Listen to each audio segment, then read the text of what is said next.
Ma prochaine invitée, je pourrais peut-être dire que ça devient une habituée à nos studios, et avec plaisir. Quelle belle habitude! Oui, c'est toujours un plaisir de vous recevoir. Je vous Madame remercie. Lise Cloutier, qui est présidente de la fabrique de Saint-Pierre-de-la-Rivière-du-Sud. Bonjour. Bonjour, puis responsable du 375e qui s'achève bientôt. Aussi, oui, c'est vrai. Quand est-ce que ça se termine? Pour nous, ça va se terminer avec un concert le 27 novembre. C'est un petit peu pour ça, là, vous voyez la belle image ici, là.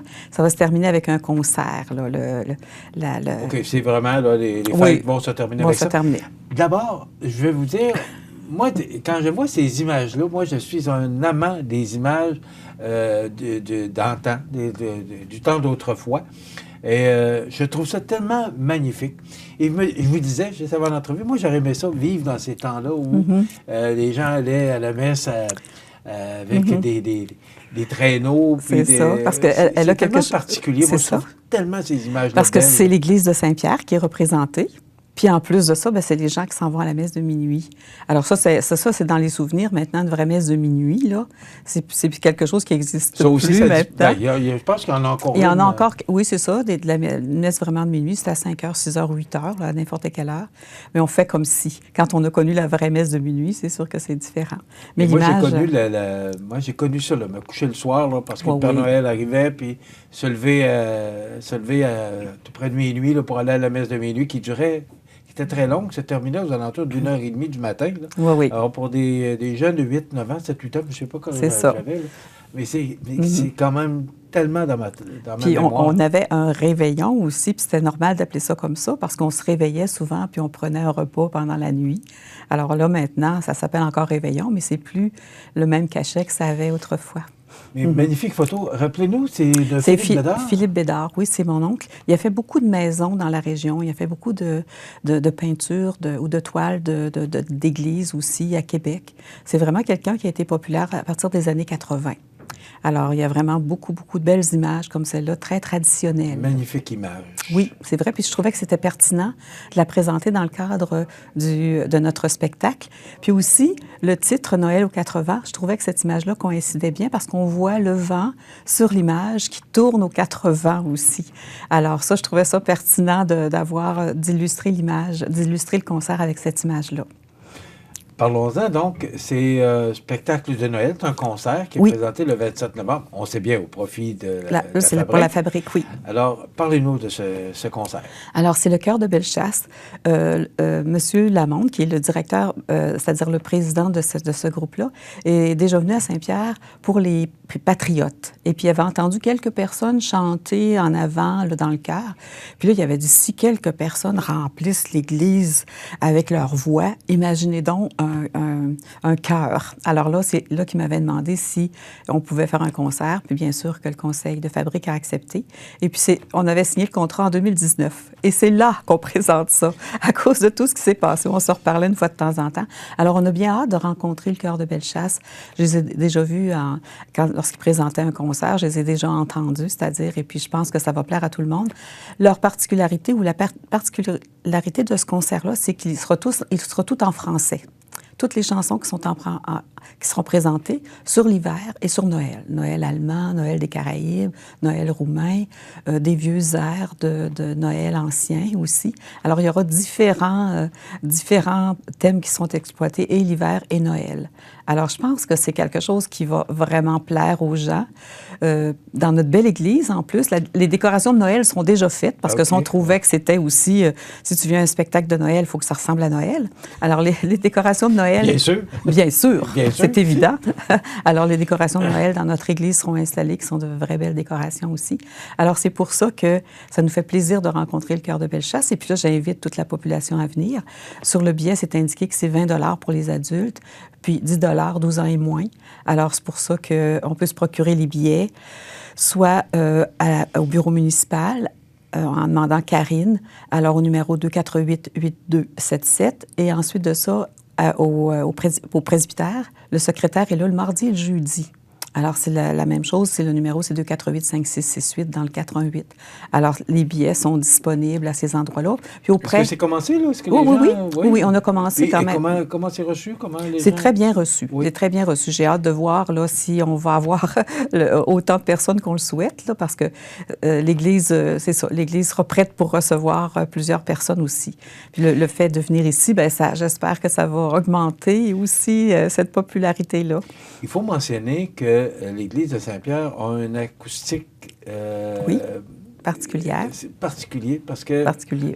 Un acoustique, excusez, c'est moi qui me suis trompée. Ben, vous avez ça, un acoustique particulier. Oui. Il me semble que c'est masculin. Oui, c'est masculin. Parce que j'ai déjà entendu parler de l'acoustique oui, c'est parce qu'on a... de Saint-Pierre, puis c'est là, on a une acoustique, on a une église en bois. Puis avec ses dômes aussi, alors ça fait que le son ressort bien. Les connaisseurs apprécient d'avoir une église en bois, parce que c'est ça qui fait que le son sort super bien aussi. Mm-hmm. Vous avez parlé tantôt des fêtes. Bon, ça se termine le 27 novembre. Quel bilan vous faites de ces fêtes-là? Parce que vous vous êtes impliqué beaucoup. Je vous parlais, ça fait des années de vous parler, que vous êtes dans le conseil de la fabrique depuis les années 90. C'est pas rien. Les snoutiers, là, il y en a, ça court pas les rues, là. Disons que quand on est passionné, c'est un ingrédient bien particulier. Alors, sinon, c'est ça, j'aime ça. Puis de voir l'évolution de l'Église aussi. Puis là, il y a un projet que je ne peux pas vous parler tout de suite, mais que Madame Cloutier. Non, on ne peut pas vous en parler parce qu'on n'a pas fait la consultation publique encore. Alors, c'est ça, là, il y a des choses, il faut que je garde des choses à part de ça si je veux revenir un jour. Oui, c'est vrai, il faut se trouver des raisons. Il faut se trouver des raisons.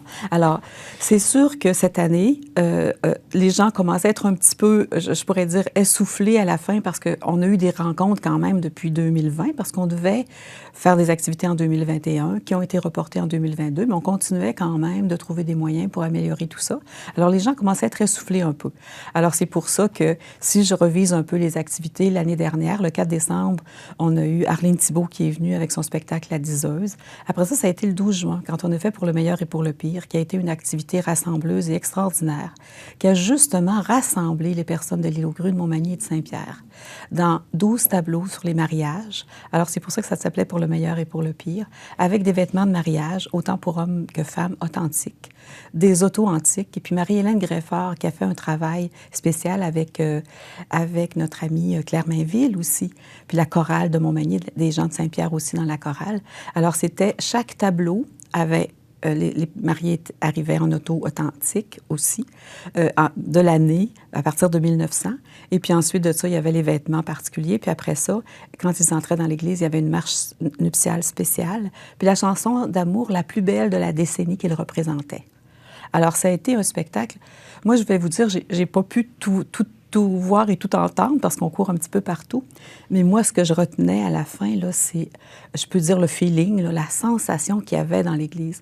Quand on assiste à un mariage, mais là, c'était 12 mariages plus 3 couples, 3 ou 4 couples, c'est-à-dire où on soulignait leur anniversaire de mariage, 67 ans, 64 ans et 52 ans. Alors, 67 ans pour Saint-Pierre, 64 ans pour Montmagny et 52 ans pour l'île aux Grues. Alors, ces personnes-là, c'est eux autres un petit peu qui ont fermé la marche. Alors, les 8 personnes étaient assises dans le chœur aussi.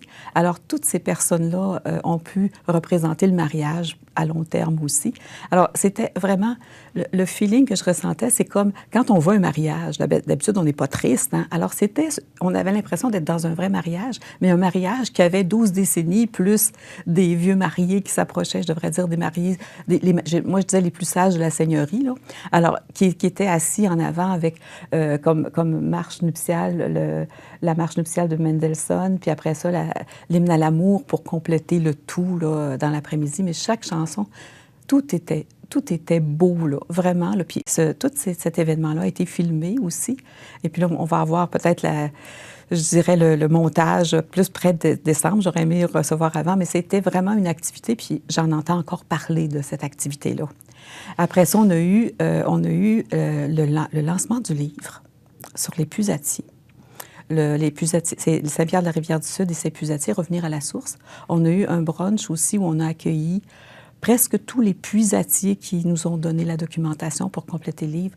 C'est un livre extraordinaire aussi, je dois le dire. Après la première semaine, on n'avait plus de la moitié des livres de vendus. D'ailleurs, on fait une réimpression, là, parce que là, ça s'est bien vendu. Et j'ai envoyé un petit message aux pusatiers pour leur demander s'ils voulaient avoir des livres pour donner à leur famille ou encore à leurs employés. Alors ça va compléter. Mais c'était aussi vraiment une activité très spéciale. Quand c'était revenir à la source, c'était que les pusatiers, comme je vous l'avais expliqué la dernière fois, pour gagner leur pain, devaient un petit peu s'éparpiller un petit peu partout au Québec. Alors, c'est sûr que ces gens-là déménageaient aussi dans le lieu où ils travaillaient. Alors, le fait qu'ils reviennent à la source pour qu'on souligne leur présence et l'importance de leur travail. Puis aussi, j'étais tellement contente à la fin de la présentation de dire aux pusatiers, bravo à vous, vous entrez vraiment avec ce livre-là dans l'histoire de Saint-Pierre. Puis c'était important parce qu'on disait toujours, les pusatiers, c'est le berceau, ils font le berceau de Saint-Pierre, mais il n'y avait pas beaucoup de choses qui représentaient les pusatiers. Mais c'est ce qui caractérise Saint-Pierre. Hein? C'est ce qui caractérise Saint-Pierre. Mais là, le livre est venu comme enrichir leur travail, montrer leur créativité. Accentuer la tradition. Oui, mais aussi. Puis, en fin de semaine, Mme Pelletier m'avait invité à aller au Salon du livre de Saint-Jean-Port-Joli. Puis plusieurs personnes ne connaissaient pas vraiment le travail des pusatiers. Ils pensaient que c'était des sourciers. Alors, puis le monsieur, à un moment donné, qui m'a interviewé, il n'en revenait pas. Il dit, c'est dans notre région que ça s'est passé. Je dis, oui, oui. Puis depuis 100 ans aussi, là. Alors, c'est vraiment, je pense, de faire connaître ces personnes-là qui, avec leur travail, puis leur volonté aussi, leur créativité, comme je disais tout à l'heure, ont réussi à augmenter la valeur de ce travail-là. Et comme les fêtes se terminent le 27 novembre avec le concert, vous allez faire quoi? Vous allez vous ennuyer l'année prochaine? Non, il y a quand même, ça marche toujours là. Vous allez voir qu'il y a pas... Mais ça va être un petit peu... activités... Ça va être moins intense. Soyez assurés que ça va être un petit peu moins intense. C'est le bon mot, je pense. Oui, intense, oui. Puis il y a aussi eu, au mois début septembre, une activité organisée par un jeune agriculteur, Frédéric Blais, avec des collègues. Et ils ont organisé une exposition de vieux tracteurs et une parade de vieux tracteurs avant 90. Il y avait du monde qui passait par là, oui. ce samedi-là. Il y avait du monde, puis à part de ça, c'était pour toute la famille aussi. Alors non, c'était vraiment une super belle activité, des beaux tracteurs. Ça va être à refaire. Là, les jeunes comptent le refaire une autre année. Puis ensuite de ça, ça a été vraiment un succès. Et ensuite de ça, on a eu dernièrement... il y avait aussi en même temps l'étal champêtre. Les fermières présentaient des produits et des objets qu'elles avaient travaillés. Puis là, après ça, il y a 3 semaines, c'était peut-être un petit peu tôt dans le temps, mais il y a eu Trouvailles de Noël organisée par Marina Duquet. Alors, il y a eu toujours quelque chose d'intéressant. Elle aussi, elle veut revenir l'année prochaine, peut-être en améliorant sa formule. Et la participation était bonne. Vous parlez des tracteurs. Là. Oui, il y avait du monde là. Même, je me posais la question de savoir qu'est-ce qui se passait. Oui, puis les filles avaient organisé aussi, les filles et les garçons aussi, là, avaient organisé un petit lunch pour le midi, là.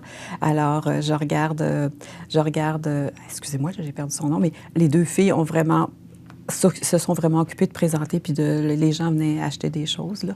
Alors, pour le dîner, alors les tables étaient remplies, les gens se promenaient. Puis la parade a été super intéressante parce qu'ils ont fait un bon bout avec leur tracteur.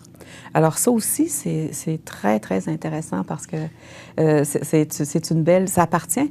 Moi, je trouvais qu'il faut que, quand on sait que les richesses de Saint-Pierre, c'est l'agriculture, c'est les puisatiers, l'eau, avec la Rivière-du-Sud et ses puisatiers, c'est aussi le patrimoine religieux qui est important. Donc, je pense qu'avec ces activités-là, comme les tracteurs, indirectement, on a touché aussi à l'agriculture. Puis, je pense que les objectifs ont été atteints pour mettre en valeur Saint-Pierre et son tourisme aussi. Madame Cloutier, le 27 novembre, c'est justement la fin des fêtes. Oui, monsieur. Et ça se clôture avec le concert. Est-ce que les membres de la chorale de Saint-Pierre vont participer à ce concert? Non, les gens n'ont pas parlé. Uniquement... Oui, parce qu'eux autres ont été un petit bout sans pouvoir se rencontrer. Ils ont pratiqué quand même, mais sur Internet, là, sur le Zoom. Mais c'est les gens de la chorale. Parce qu'ils ont perdu beaucoup de membres. Mais là, la chorale se rebâtit tranquillement. Il y aura une 50aine de personnes qui chanteront dans la chorale. Donc, c'est 20 $20 pour les adultes. Pour les moins de 12 ans, c'est 10 Oui. Rappelez les numéros de téléphone avec lesquels on peut communiquer pour avoir des billets. Oui, c'est ça. Alors, Karine Lachance à la municipalité, c'est le 248-248-8277, ainsi qu'au presbytère de Saint-Pierre, Marcel le secrétaire, les mardis et jeudis au 418-248-5668. OK. Et là, il y en a parce que ça Oui. commence. Là. Oui. Mais il faut faire vite si on va avoir. Oui, aussi. Puis comme place. c'est un dimanche après-midi à 2 heures, alors souvent, dans les dimanches d'automne, là, il fait noir. Il va recommencer à faire noir le matin, puis il fait noir le soir aussi. Puis aussi, on a une tradition à Saint-Pierre. Est-ce que j'ai le temps d'en parler Il un vous petit peu? reste 30 secondes. Non, on a les biscuits de la sacristie qui vont être réintroduits. Les biscuits de la sacristie, c'est que quand on avait des activités avant, on servait des biscuits à la pause. Alors là, on veut les réintroduire, mais en étant plus vigilant, peut-être mettre les petits biscuits dans des sacs. Puis on a quelqu'un aussi dans notre groupe qui fait partie, qui a son cours de MAPAC. Là. Alors, ce sera sécuritaire aussi. À la pause, on distribuera les biscuits de la sacristie. Merci beaucoup d'avoir été avec nous. Merci, vraiment. Puis, vous nous donnez vraiment une belle visibilité, puis je vous remercie tellement de votre accueil. C'est vraiment intéressant. Merci beaucoup. Ça fait plaisir. Alors, c'est à l'église de Saint-Pierre de la Rivière-du-Sud, le dimanche 27 novembre, à 14 h. C'est le spectacle Noël aux 80, un concert, devrais-je dire, avec le chœur de Bellechasse. Donc, on communique avec la fabrique de Saint-Pierre de la Rivière-du-Sud pour les billets. Et la municipalité de Saint-Pierre. Et à la municipalité de Saint-Pierre. Merci beaucoup, madame. Merci beaucoup, monsieur. Madame Lise Noutier, présidente de la fabrique de Saint-Pierre de la Rivière-du-Sud. On s'arrête.